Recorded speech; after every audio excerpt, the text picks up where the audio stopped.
সুপ্রিয় মৎস্যজীবী ভাইরা, আসসালামু আলাইকুম। চলে আসলাম নতুন একটা ভিডিও নিয়ে এবং আজকের ভিডিওতে আবারও সেই টাঙ্গাইল সখীপুরের উদ্দেশ্যে মাছটা রওনা দিচ্ছে। আমরা গত সপ্তাহে এক গাড়ি মাছ দিয়েছিলাম, সেই মাছটা আশা করি নিয়ে ভালো রেজাল্ট পাইছে।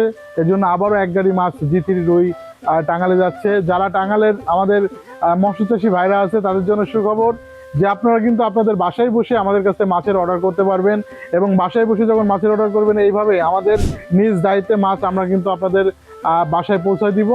এবং আমাদের এখানে যে মাছগুলো আজকে ডেলিভারি করলাম এটা হচ্ছে কেজিতে 100 লাইনের মাছ।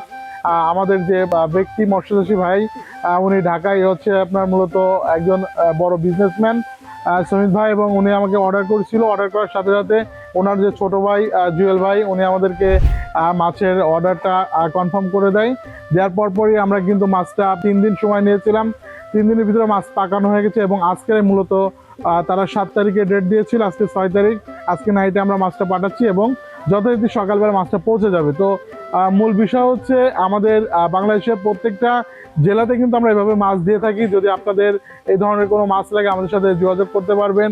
আর একটা বিষয় আপনাদেরকে আমরা জানাই রাখি, সেটা হচ্ছে আমাদের কাছে যে উন্নত জাতের যে মাছগুলো আছে, যেমন চায়না সিলভার, হালদার কাতলা, জি3 রুই, এই ধরনের কিন্তু উন্নত জাতের মাছগুলো আমাদের কাছে আছে। এছাড়াও কিন্তু আমাদের কাছে উন্নত জাতের ক্যাটফিশ যে মাছগুলো, যেমন পাঙাশ, কই, শিং, মাগুর, ট্যাংরা, এই ধরনের মাছও কিন্তু আমাদের কাছে অ্যাভেলেবেল আছে। আপনারা ইচ্ছা করলেই আমাদের কাছে কিন্তু অর্ডার করতে পারবেন এবং আমাদের অর্ডারের যে সিস্টেম, আমাদেরকে অর্ডার করলে 24 থেকে 48 ঘন্টার ভিতরে আমরা মাছগুলো পাঠিয়ে থাকি এবং আমাদের এখানে থাকা খাওয়ার সুব্যবস্থা আছে। আপনারা যদি মনে করেন এখানে এসে দেখে শুনে মাছ নেবেন, সেটাও আমাদের প্রতিষ্ঠানের পক্ষ থেকে আপনাদেরকে দেওয়া হবে। আরেকটা বিষয়, আমাদের যে মাছগুলো আমরা যে আমাদের দায়িত্বে আপনারা দেখতে পাচ্ছেন, আমাদের নিজস্ব প্রতিনিধি দিয়েই কিন্তু মূলত আমাদের মাছগুলো পাঠাই থাকি। কারণ অনেকে টেনশন করে যে ভাই আমার এই মাছগুলো পৌঁছালে আসলে ঠিকমতো যাবে কিনা, মারা যাবে কিনা। সেই জন্য বলবো যে আমরা যখন গাড়ি লোড করি অবশ্যই আপনারা দেখতে পাচ্ছেন যে আমাদের নিজস্ব যে টেকনিশিয়ানগুলো আছে বা আমাদের মাছের ম্যানেজার সহ ডাক্তার সহই কিন্তু মূলত আমরা মাছগুলো পাঠাই থাকি। কারণ এখানে লক্ষ লক্ষ টাকার মাছের একটা হিসেব থাকে।